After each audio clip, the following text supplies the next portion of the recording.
क्या आप जानते हैं कि धरती का वजन कितना है? क्या कोई पैमाना है जिससे इसे मापा जा सके? सोशल मीडिया पर यही सवाल पूछा गया। आइए जानते हैं कि साइंटिस्ट इस बारे में क्या कहते हैं। धरती लाखों किलोमीटर लंबे पर्वत, खनिज और अरबों जीव जंतुओं से ढकी हुई है।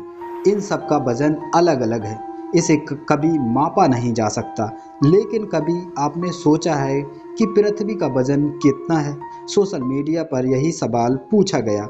आम तौर पर चंद्रमा पर मनुष्य का वजन धरती की तुलना में बहुत कम होता है। वैसे ही धरती का वजन भी एक जैसा नहीं है। वैज्ञानिकों के मुताबिक पृथ्वी का वजन उस पर लगने वाले गुरुत्वाकर्षण बल पर निर्भर करता है। यह अरबों खरबों किलो हो सकता है। लाइफ साइंस की रिपोर्ट के मुताबिक वैज्ञानिक सदियों से धरती का वजन तय करने की कोशिश कर रहे हैं।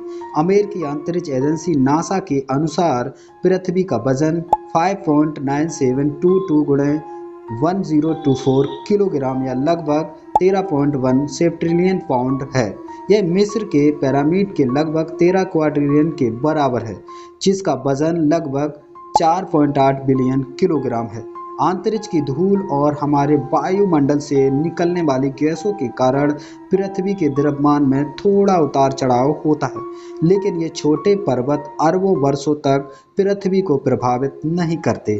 फिर भी लोग इसे 60000 इत्यादि किलो मानकर चलते हैं।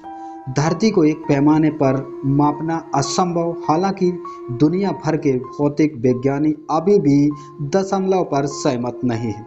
उनका मानना है कि धरती को एक पैमाने पर मापना लगभग असंभव है, क्योंकि धरती पर हर जगह अलग अलग गुरुत्वाकर्षण बल लगता है। इसी बल से तापमान तय होता है। सर आइजैक न्यूटन के गुरुत्वाकर्षण नियम के मुताबिक प्रत्येक वस्तु जिसमें द्रव्यमान होता है उसमें गुरुत्वाकर्षण बल भी होता है, जिसका अर्थ है कि किन्हीं दो वस्तुओं के बीच हमेशा कुछ बल होगा। एक और बात, वजन और द्रव्यमान में अंतर होता है। वजन एक बल है जिसे निर्धारित करने के लिए गुरुत्वाकर्षण क्षेत्र की आवश्यकता होती है। जैसे आप एक गेंद लीजिए, इसे धरती और चंद्रमा पर तौलिए, आप पाएंगे कि चंद्रमा पर इस गेंद का भार पृथ्वी के भार का छठा हिस्सा होगा, लेकिन गेंद द्रव्यमान दोनों जगह समान होगा। इसलिए पृथ्वी का वजन करने के लिए हमें यह जानना होगा कि हम किसी वस्तु के गुरुत्वाकर्षण क्षेत्र में वजन की गणना करना चाहते हैं। दूसरी ओर पृथ्वी का द्रव्यमान एक स्थिरांक है।